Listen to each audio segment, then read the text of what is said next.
Hi! For this video, I included the desk mats for Keycap group buys after seeing a comment from someone who had requested that I include desk mats in the video. I am considering adding that as a new section if people really want it, though I feel like desk mat group buys are pretty few and far between. Do let me know in the comments below if you think that would be helpful, and I'll make the change if that's what people want to see. Anyways, without further ado,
Are you a degenerate weeb who wants more ways to express your degeneracy on your keyboard? If so, MW2DGF is a set for you. It's an April Fool's joke that turned into a real project by popular demand, which is kinda crazy considering the fact that they have a kit where the alphas are replaced by underwear. I honestly don't really know what to say about this set, but yeah, if you like that type of stuff, I guess this is probably your one and only chance of grabbing something like this. The S46 is a 40% top mount keyboard with some really nice colors and pretty cool features. It has the ability to be wireless if you prefer a cable-free setup, but does still allow wired use. The kit doesn't appear to include a battery though, based on the Keycap and Reddit threads that have been posted, so you will have to probably source that yourself. The S46 also features a PVD mirror polished stainless steel bottom case that contrasts well with the brass badge on the bottom that features the logo and name of the board. It's pretty crazy to me that they can offer all of this because the S46 will only cost $169 for the anodized colors and $189 for E-White, which makes this extremely affordable. It is true that this keyboard is a top mount board, and it doesn't feature an intricate side profile which allows them to probably keep the machining costs down. But we've also seen some really simple boards without these premium materials being sold for a lot higher, so I'm not really sure how they managed to pull this off. I might go ahead and pull the trigger on this board due to how affordable it is, but I'm also trying to be more selective since I already have so many keyboards in my collection. But for those of you who might not be too deep in the hobby, or are just looking for a 40% keyboard to add to your collection, I think that the S46 is a good one to consider. For this group buy video, we have another 40% keyboard, the Pegasus. It's a 4-piece design with a new interesting mounting style that's halfway between integrated plate mount and gasket mount. It features an integrated half plate that will be secured into the top and bottom case, but also has Pro-On gaskets on the plate tabs to provide a stiffer typing experience for the mod keys, but a softer typing feel for the alphas. There will be 2 different weight materials available, polished stainless steel and raw bead blasted brass. On the weight, there's a pretty complex engraving of a Pegasus, which is probably one of the major contributing factors to the cost of the keyboard. I don't know about other people, but personally, I'm not a big fan of the engraving. I think it looks too busy and messy, and I think that a simpler design would have not only brought the cost down, but also looked better. It is part of the keyboard that you probably won't be seeing all that often, so maybe it might not be a deal breaker for you. Unlike the S46, the Pegasus will cost quite a bit more at $350, which is around mid-range pricing for the keyboard hobby, but it does feel kind of expensive for a 40% keyboard. The side profile is quite simplistic, but it is more complicated than the S46. The 4-piece construction is definitely another reason as to why the cost is higher though, since the amount of machining is a lot more than the simplistic case design of the S46, so it's not like the price isn't unjustified. With the 4-piece design, the Pegasus does feature a more interesting mounting style, so if you want to try something new and have a bit more cash to spend, the Pegasus might be the one you want to consider. Overall, the Pegasus isn't a bad board. I'm not a fan of the engraving, but I am very interested in the mounting style that was implemented. It does cost $350, which isn't chump change by any means, but if you have the money to spend, maybe take a look at the Pegasus. The Gentoo is a bigger brother of the Deli, which can be clearly seen by the design. It is essentially a scaled up version from a 50% layout to a more common 65% layout, which is great for people who liked how the Deli looked, but needed the numb room.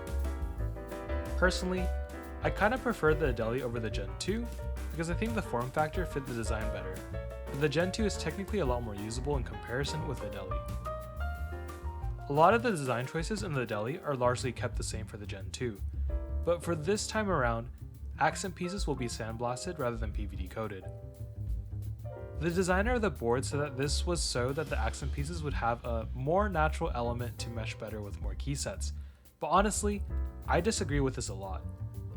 Not only does PVD look better in my opinion, but I think that mirror PVD provides a more neutral look compared to sandblasted brass, which has a gold color. The good part about this change is the fact that the Gentoo will be $100 cheaper compared to the Deli, despite being a larger keyboard, so maybe this change isn't all that bad. Furthermore, according to the Keycap IC, There will also be a $100 upgrade that you can get for PVD weight upgrade, and while the wording makes it seem like it's only for the weight, based on the comments from the designer, it seems like it's for the side accents as well. The weight design is supposed to be of a penguin head, but after Among Us blew up in popularity, a lot of people now tend to see an Among Us crewmate instead. I know that some people aren't fans of how the weight looks, but I kinda like it. I guess if it really bothers you that much, you can try to buy some enamel paint and infill it to look more like a penguin, but I think it looks fine on its own. Overall, I think that the Gentoo is a good looking keyboard. It is on the higher end in terms of pricing for keyboards, but it does use a decent amount of premium materials in the build, which is a major reason for the price. It's also quite a unique design compared to many of the keyboards that are out there, so if you're looking for something different, the Gentoo is a keyboard that you might want to look into.